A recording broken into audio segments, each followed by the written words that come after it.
wabarakatuh. Perkenalkan, nama saya Alia Kamil Puspita dari Prodi Manajemen. Di sini saya akan membuat video untuk memenuhi nilai mata kuliah pengantar ilmu ekonomi. Ilmu ekonomi adalah studi mempelajari bagaimana masyarakat mengelola sumber daya yang terbatas dengan sistematis tertentu. Dan itu pun dibagi menjadi 3 kegiatan, yaitu produksi, distribusi, konsumsi. Produksi, kegiatan menambah nilai guna suatu barang. Distribusi, kegiatan menyalurkan suatu barang kepada konsumen. Konsumsi, kegiatan menggunakan nilai guna suatu barang.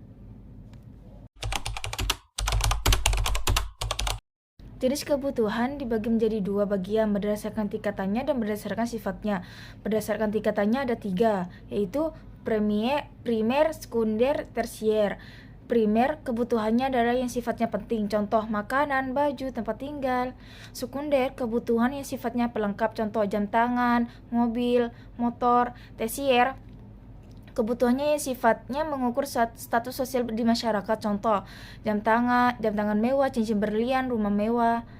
Dan berdasarkan sifatnya yaitu dibagi menjadi 2 bagian, yaitu jasmani dan rohani.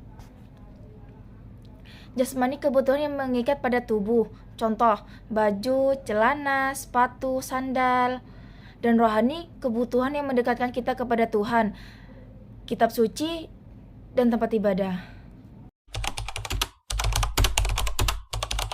Oke, nomor 3 adalah rumah tangga, ke faktor produksi, ke perusahaan, dan ke barang dan jasa.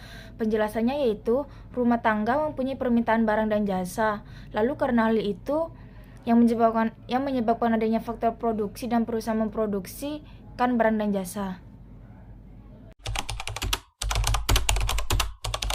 Oke, pada saat harga beras 16.000 per kilogram meminta yang ton. Saat harga beras 8.000 per kilogram meminta 120 ton. Jadi P1 sama dengan 16.000 per kilogram. P2 sama dengan 8.000 per kilogram. Q1 sama dengan 40 ton. Q2 sama dengan 120 ton.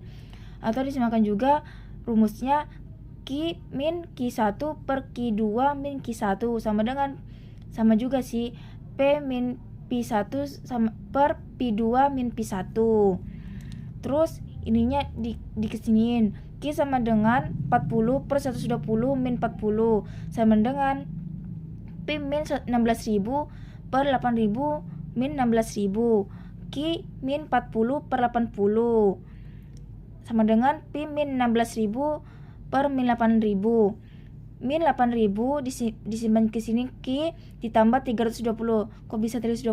Dari 16.000 dikali 40 sama dengan 80 P min 1280.000. Kok bisa 1280.000?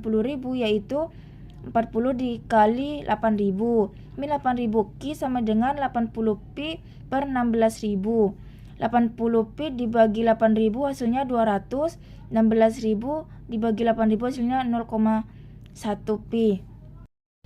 Kurvanya harganya yang paling tinggi disimpan di atas 16.000, 8.000, terus kuantitinya 40, 120.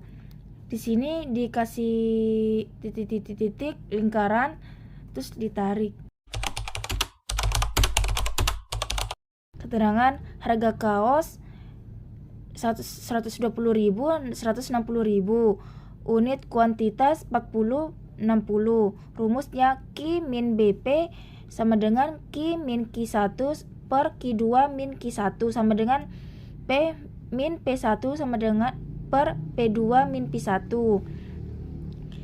Q min 40 per 60 min 40 sama dengan P min 120.000 per 160.000 min 120.000. Ininya disalin ke sini. Q min 40 per 20, 60 dikurang 40 hasilnya 20. Sama dengan P min 120.000 per 40.000. 160.000 dikurang 120.000. Lihat di sini. 40.000 Ki min 1.600.000 sama dengan 20 Pi min 2.400.000. Kok bisa 2.400.000? Ininya dikalikan silang. Terus 40.000 Ki sama dengan 20 Pi min 800.000. 1.600.000 dikurang 2.400.000. Pi sama dengan 0,00005 Pi min 20. 20 dibagi 40 hasilnya 0,005. 800.000 dibagi 40.000 hasilnya 20. Jadi fungsi penawaran Ki quantity adalah 0,0005 Pi min 20. Kurva penawarannya adalah ini. Disimpan dari yang paling tinggi 160.000, 120, 40, 60. Kuantitasnya di sini.